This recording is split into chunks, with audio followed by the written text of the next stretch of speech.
শ্রদ্ধেয় হেমচন্দ্র বিশ্বাস দাদা, এয়ার ট্রাফিক কন্ট্রোলার, দমদম থেকে।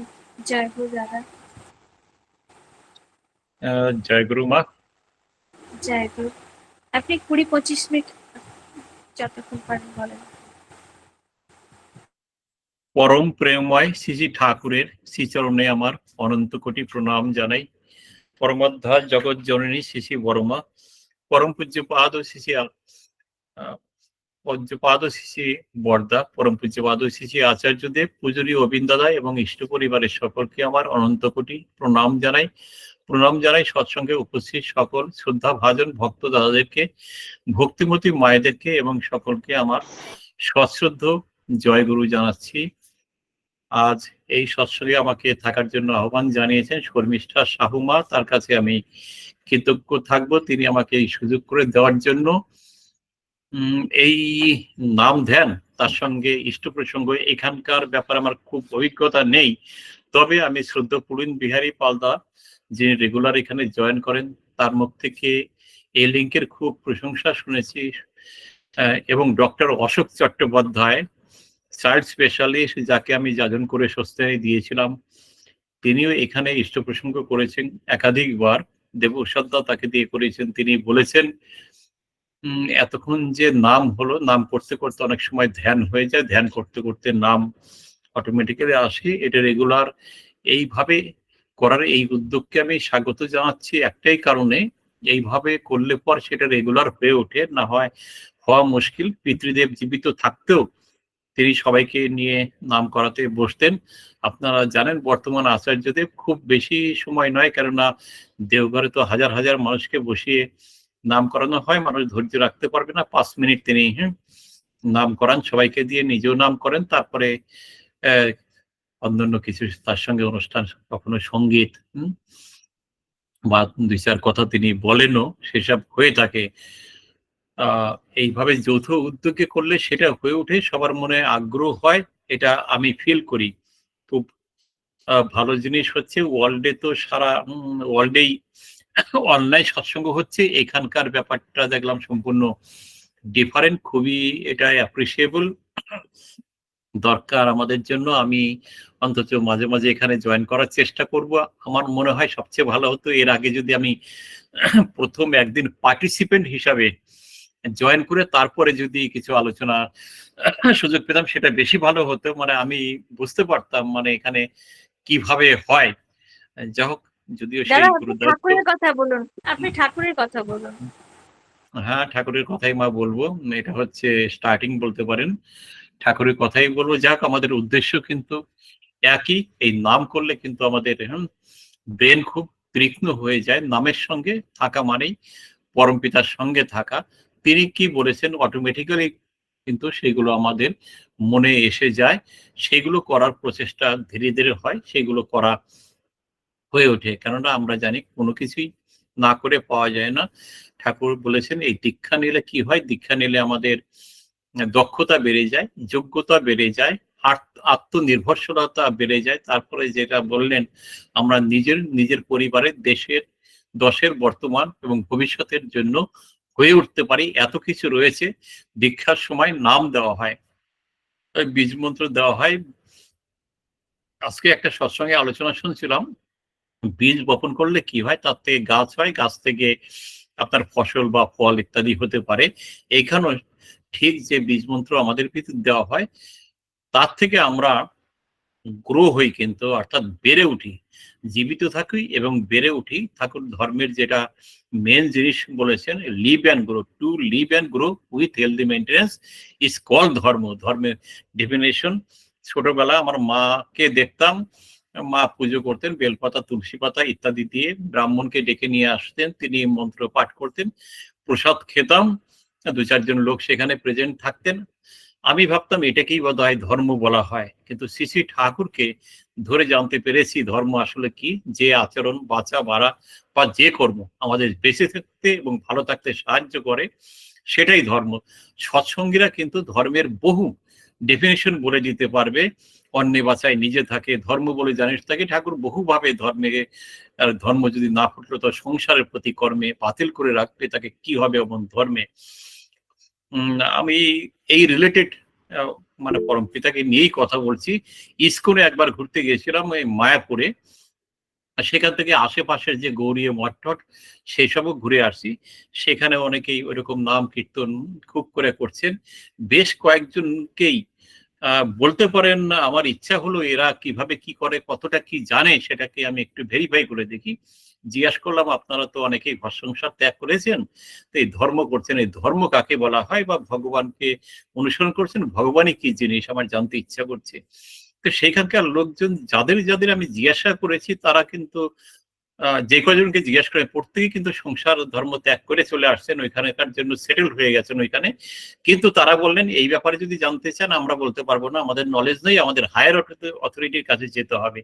আর সৎসঙ্গের দেখবেন ওই ৫-৭ বছরের বাচ্চারাও সৎসঙ্গে দাঁড়িয়ে তারা ধর্মের ডেফিনেশন বলছে, কি সুন্দর অসাধারণ ইষ্ট প্রসঙ্গ করছে সেই ছোট ছোট আমাদের ভাই বোনেরা বা আমাদের ছেলে মেয়েরা বলতে পারেন।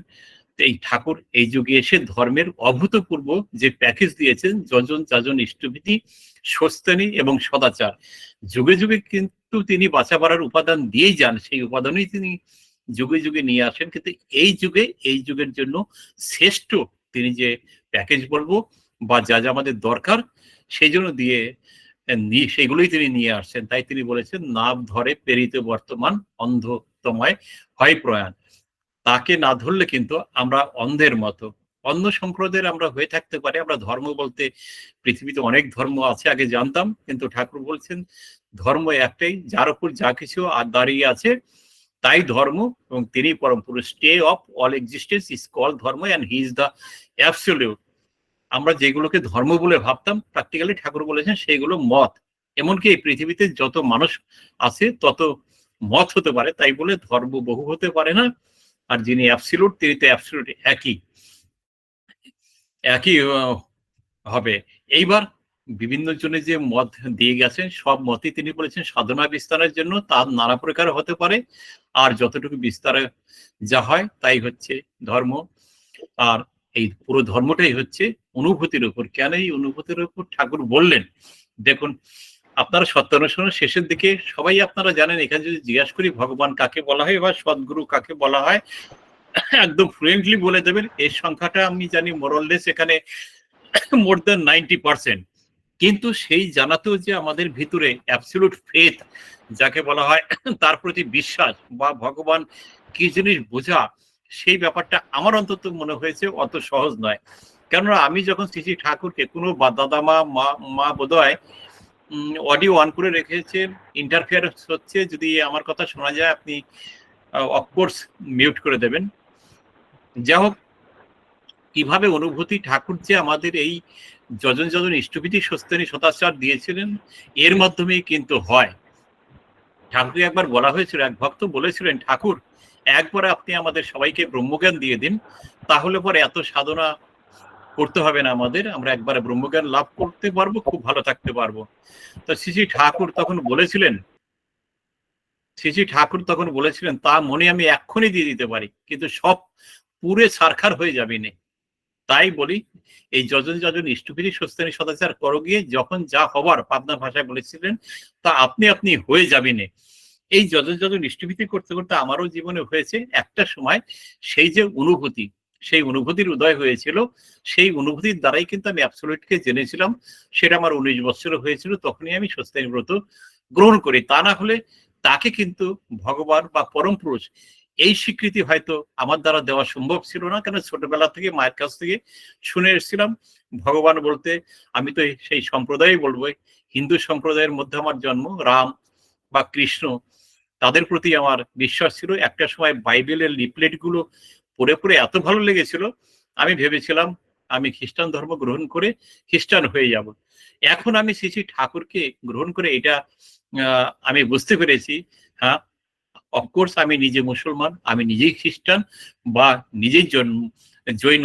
একজনকে সঠিকভাবে ফলো করলে সবাইকে ফলো করা হয়ে যায়। বিশেষ করে যিনি লেটেস্ট আসেন তিনি যে বলেছেন prophet of the time is the enlivening emblem of all the past prophets and fulfillment thereof, যেটা যীশু খ্রিস্ট এক ভাষা ব্যবহার করে বলেছিলেন, ঠাকুরও বলেছেন, all the wisdom of the previous prophets is conscientiously concentrated in the divine man of present. He is the only way to heaven. তিনি আমাদের কিন্তু সঠিক রাস্তা দেখাতে পারেন। তাকে ধরলে কিন্তু আমরা অন্য সম্প্রদায় তাকে যারা যারা ধর্ম ভেবে বসে আছে, কেউ মুসলিম সম্প্রদায়ের, তারা যদি ভাবেন শ্রী শ্রী ঠাকুর অনুকূলচন্দ্র এই দীক্ষা নিলে আমি তো হিন্দু হয়ে যাব, ব্যাপারটা কিন্তু সেরকম নয়। আপনি খাঁটি মুসলমান অন্তত হতে পারবেন, এই ব্যাপারে গ্যারান্টি দিয়ে বলতে পারি। শেখার কথা ঠাকুরও বলেছেন, শ্রী শ্রী দাদা বা বর্তমান আচার্য দেবও বলেন। আর কোনো কিছু তিনি ত্যাগ করতে বলেননি। ঠাকুর তো বলেছেন পূর্বপুরুষ চেতন দ্বারা ধর্মে যদি ছাড়তে হয়, জোর গলাতে বলছি আমি, নিছক সেটা ধর্ম নয়। তবে পূর্বতনের নবকলেবরে পরবর্তী যেজন আসেন, পরবর্তীর মধ্যেই কিন্তু পূর্ববর্তী নিহিত রহেন। পূর্ববর্তীকে অধিকার করিয়েই পরবর্তীর আবির্ভাব। পরবর্তী যিনি আসেন, পূর্ববর্তীকে কিন্তু সব তাদের সেই চিন্তা ভাবনা ভাবধারা নিয়েই আসেন। ভগবান শ্রীকৃষ্ণ বলে গেছিলেন, আপনারা সবাই জানেন, ধর্মের গ্লানি হলে তিনি আসবেন, সেই সংস্কৃতের শ্লোক। এখানকার হয়তো মোর দ্যান 90% লোকেরই সেটা জানা আছে, আমি রিপিটেশনে যাচ্ছি না, জানেন। কিন্তু অদ্ভুত ব্যাপার, তিনি চলে যাওয়ার পরে বহু লোক সেটাকে বাই অ্যাকশন আমরা যেটা বলি বিশ্বাস করতে পারেননি, যে বর্তমান যেজন তিনি যে আবার এসছেন তাকে ধরতে হবে, সেইগুলো না করে সেই ভগবান শ্রীকৃষ্ণের নাম নিয়েই পড়ে আছে। অফকোর্স তাকে আমরা ডাকবো, তার প্রতি কোনো অশ্রদ্ধা করবো না, 100% তাকে তো বিশ্বাস করবোই।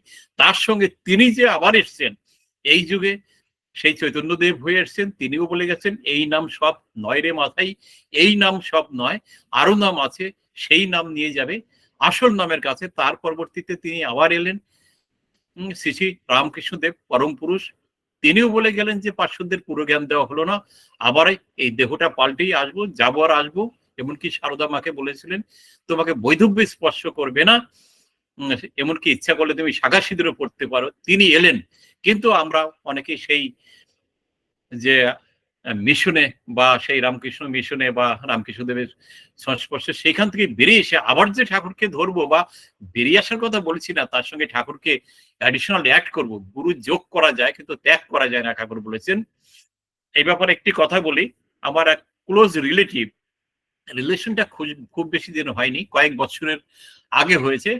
লোকনাথ বাবার ভক্ত তারা, বাড়িতে সবাই দীক্ষিত, বাড়ির যিনি হেড গৃহকর্তা তাকে বলেছিলাম আবার সবাই শ্রী শ্রী ঠাকুরের দীক্ষা নেন। উনি রাজি হয়েছিলেন, উনি দীক্ষা নিয়েছিলেন। দীক্ষা নেওয়ার পর ওনার স্ত্রী এত রেগে গেছিলেন, কিছু কিছু মায়েদের খুব রাগ বেশি এবং দাদাদেরও হয়। যাই হোক, তিনি ওই যে উনি নাম নিয়েছেন শুনে কি করলেন, হাতের শাখা ভেঙে ফেললেন। এটা বাস্তব ঘটনা বলছি আপনাদের কাছে, এটা বানানো কোনো গল্প নয়। আমার ভাগ্নের মেয়ে, নিজের ভাগ্নের মেয়ের বিয়ে হয়েছে, সেই আমার নাতনির শ্বশুরের কথা বলছে, আমার বড়দি আমার মানে সমতুল্যই বলতে পারেন। এখন তার বয়স 88 বছর হয়ে গেছে। সেই আমার বড়দির নাতনির বিয়ে হয়েছে যেই বাড়িতে। যা হোক, সেই বাড়ির শাশুড়ি শাখা সিঁদুর মানে সিঁদুর মুছে ফেললেন, শাখা ভেঙে ফেললেন, বাড়িতে তুমুল অশান্তি। কি তার ভাগ্য ভালো, চিন্তা করুন, পরমপিতা কাকে যে কিভাবে ধরে নেবেন বা কাকে দর্শন দেবেন। তার কয়েকদিন পরেই তিনি ওই তুলসী গাছের নিচে যখন পুজো দিতে গেছেন, তখন ঠাকুর সশরীরে সেখানে হাজির। ঠাকুর দয়াল তিনি বলছেন, কিরে আমার তোকে পছন্দ, তোর আমাকে পছন্দ হয় না, তুই আমাকে গ্রহণ কর, দেখবি খুব শান্তিতে থাকবি, ভালো থাকবি। তিনিও পরে দীক্ষা নেন, তার অন্যান্য ছেলে মেয়েরা সবাই দীক্ষা নিয়ে এখন সেই বাড়িতে তারা খুব শান্তিতে আছে। ঠাকুর যে কত ভাবে কতজনকে দর্শন দিয়েছেন, আমার জামাইবাবুর কথা আপনাদের লিঙ্কে যেহেতু আমি প্রথম, যদিও আপনারাও অন্যান্য লিঙ্কে জয়েন করেন আমি জানি, তাকে জোর করে ঠাকুর বাড়িতে নিয়ে যাওয়া হয়েছিল। তিনি মানুষকে প্রণাম পর্যন্ত করতেন না। আমার বড় জামাইবাবু কলকাতা এয়ারপোর্টে চাকরি করতেন, খুব জ্ঞানী মানুষ, ইংরেজিতে দক্ষ ছিলেন। গিয়ে দেখেন ঠাকুরের যেই ফটো দেখানো হয়েছে সেই ফটোর মতো ঠাকুর নয়। ঠাকুর বৃদ্ধ হয়ে গেছেন, দেখতে তার কাছে ভালো লাগেনি, যে কি একটা মানুষকে দেখলাম এসে। প্রথমত আর ভগবানকে তো মানুষের মতোই দেখতে হয়, নররূপে যখন আসেন আর কেমন হবেন, পছন্দ হয়নি। তিনি ওই আনন্দবাজারে প্রসাদ খেয়ে একা একা আশ্রমের ভিতর দিয়ে ঘুরছিলেন, তাকে এসেও ঠাকুর ঠিক ওইভাবে দৈহিকভাবে সেই অল্প বয়সের রূপ ধারণ করে, আমার জামাইবাবুর কাছ থেকে কিন্তু আমার শোনা, জামাইবাবুর বাড়িতে থেকেই আমি পড়াশোনা করেছি, যে আমাকে তোর ভালো লাগেনি, এই দেখ আমি অনেকক্ষণ কথা বলে তিনি চলে গেছেন। তারপর আমার স্বামী দীক্ষা সুস্তেনী সারা জীবন যতদিন বেঁচে ছিলেন যত কথা বলতেন তার মোর দেন 95% কথা ঠাকুরকে নিয়েই বলতেন। যাই হোক, এই ঠাকুরকে পেয়েছি, যে আমরা এই কথাগুলো বললাম তাকে জানা, তাকে আমরা পালন করব তার কথাগুলোই, এটাই হচ্ছে যজন। আর হচ্ছে যাজন আপনারা জানেন, নিজেরা তা কথাগুলো অনুসরণ করে বা পালন করে তাকে জেনে যে উপকৃত হয়েছি সেইগুলো চারিদিকে বিতরণ করব, মানুষকেও বলবো যাতে তারাও ভালো থাকে। এটাই হচ্ছে যাজন। আর ইষ্টভীতি হচ্ছে সেই ভোরে উঠে তার আহারের জন্য কিছু রেখে তবে আহার গ্রহণ করব।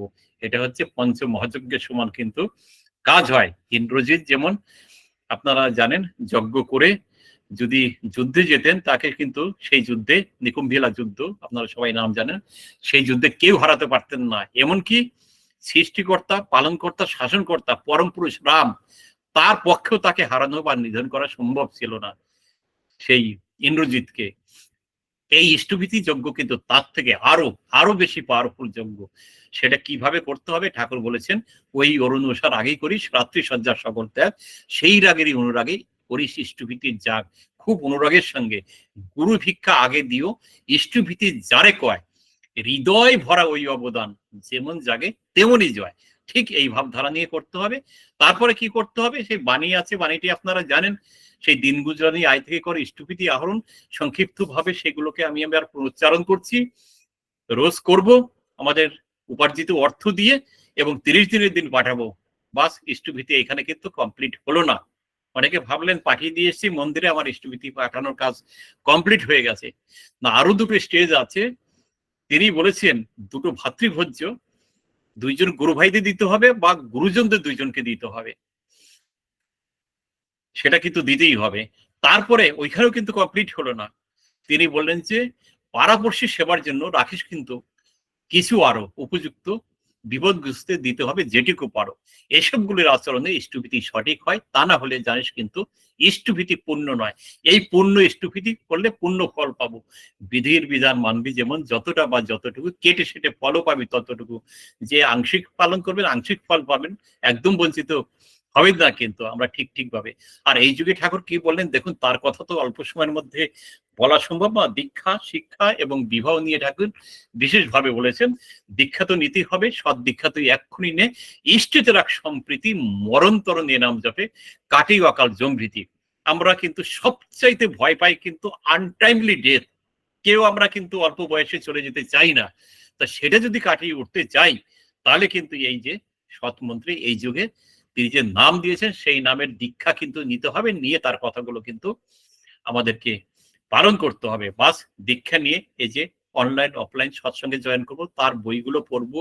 নারীর নীতি আমাদের সবচেয়ে যে পবিত্র গ্রন্থ, সত্যানুসরণ, অনুস্মৃতি, অনুশ্রুতি, সব বই আমরা যতটা সম্ভব পড়বো, পড়ে মনে রাখার চেষ্টা করব, এবং সেইগুলোই চরিত্রের মধ্যে দিয়ে কিন্তু ফুটিয়ে তুলতে হবে। শুধু কিন্তু আমি এসে আলোচনা করে গেলাম বা কিছুটা জানলাম, ব্যাপারটা শুধু তাই নয়, থিওরি জেনে প্র্যাকটিক্যাল করতে হবে। ঠাকুর বলেছেন আমার কথাগুলো যদি তোমাদের কথা ও চিন্তার খোরাক হয়, আচরণের মধ্য দিয়ে সেগুলোকে ফুটিয়ে না তুলতে পারো, তবে পাওয়া যায় তোমাদের তমস্বাচ্ছন্দ রয়ে যাবে। এটা কিন্তু অতি নিশ্চয়। আর কিছু তার দয়ার একটু আমি হিন্টস দিচ্ছি। অনেকে কিন্তু ঠাকুরের কাছে অনেক কিছু পাওয়ার জন্য দীক্ষা নিয়ে থাকেন। অবশ্যই যারা যেইভাবে বিশ্বাস করবেন তাদের কিন্তু পরমপিতা সেইভাবেই ধরা দিয়ে থাকেন। কেমন, একটা বাচ্চা ছেলের গল্প করি।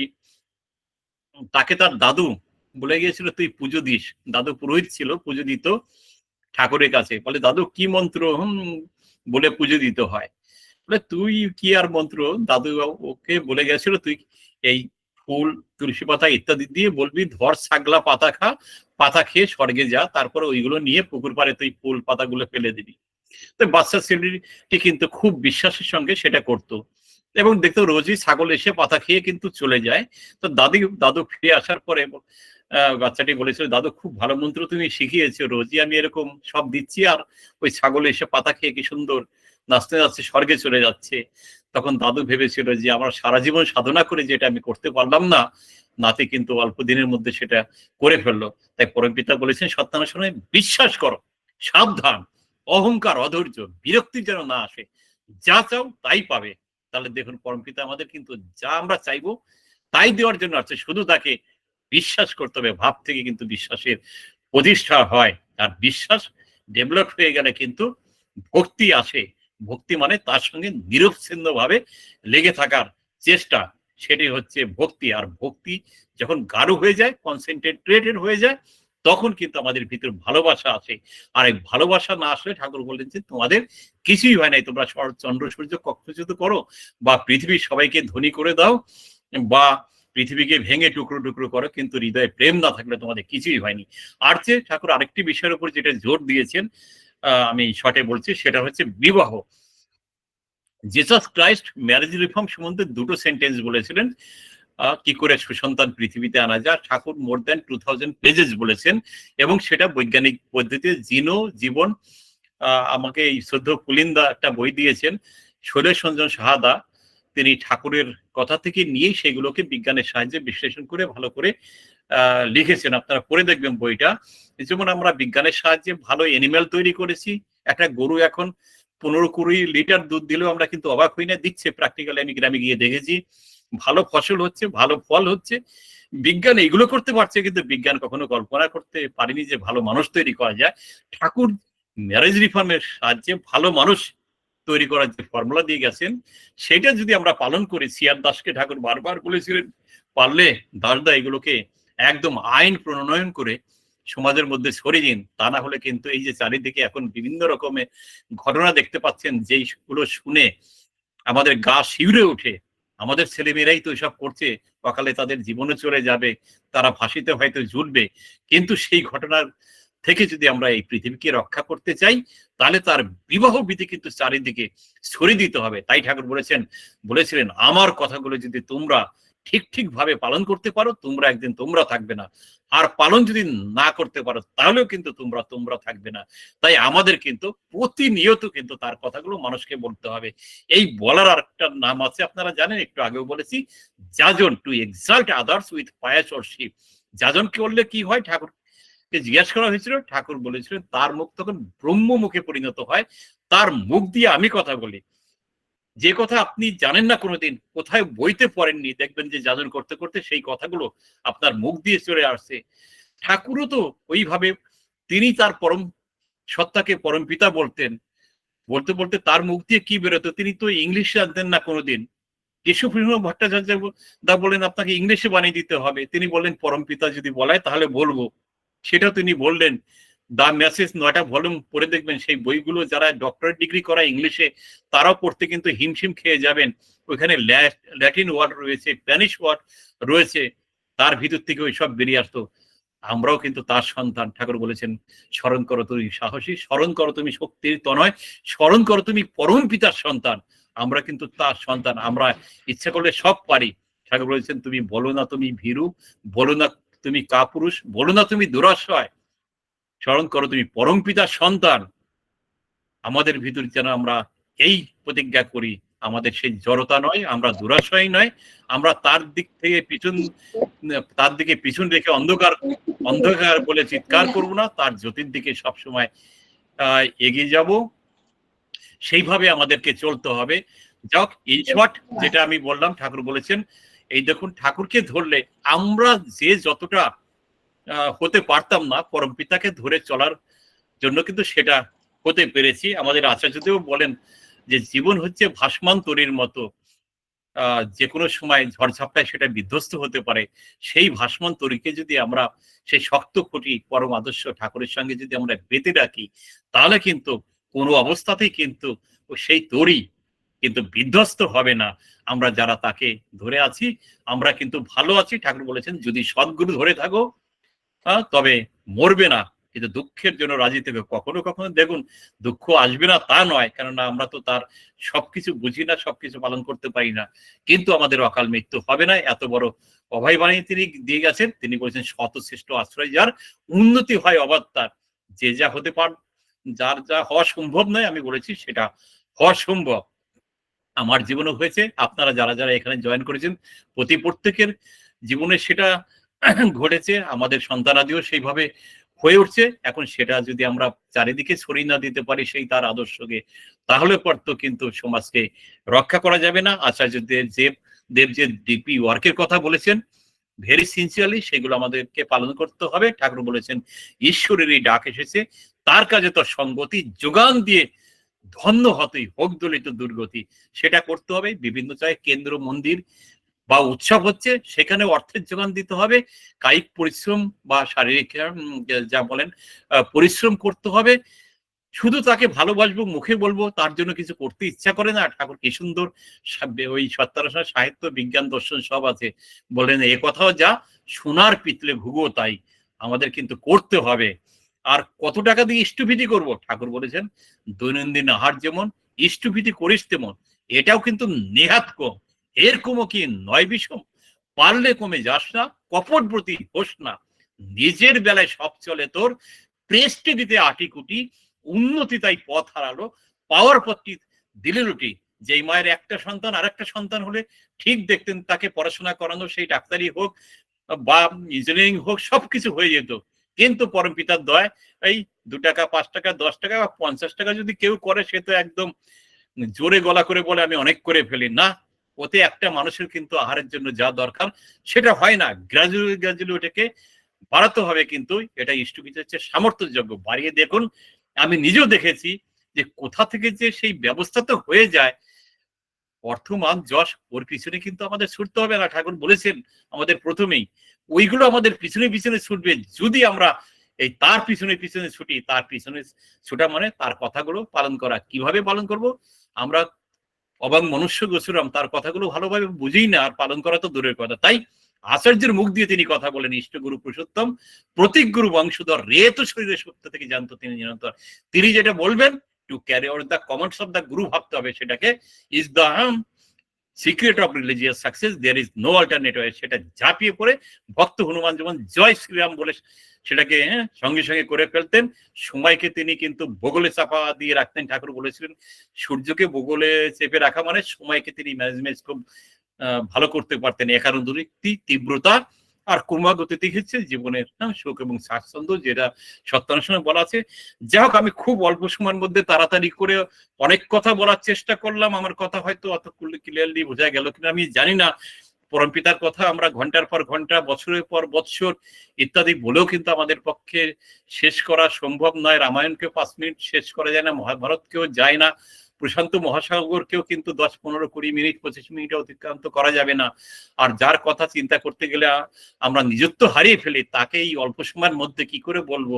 তিনি 81 বছরে যে কথা আমাদেরকে, যে আদর্শ ধরে দিয়ে গেছেন, সেটা কিন্তু হাজার হাজার বছর ধরে চলতে থাকবে। আমরা কিন্তু সারা জীবন তার কথা বলেও তার কিছু শেষ করতে পারবো না। যা হোক, সর্বশেষে যারা যারা এই মহতী সৎসঙ্গে আপনারা উপস্থিত আছেন, তাদের সকলের জন্য এবং পরমপিতার কাছে মঙ্গল প্রার্থনা করব। তৎসহ আপনাদের সকলের পরিবারের জন্য, বিশ্বের প্রতিটি মানুষ এবং পরিবেশের সবকিছুর জন্য পরমপিতার কাছে মঙ্গল প্রার্থনা করে আমি আমার বক্তব্য এখানেই শেষ করছি। জয় গুরু, জয় গুরু, জয় গুরু। জয় গুরু দাদা, অসাধারণ আলোচনা। শ্রদ্ধেয় বিমল কৃষ্ণ সানাদা, জয়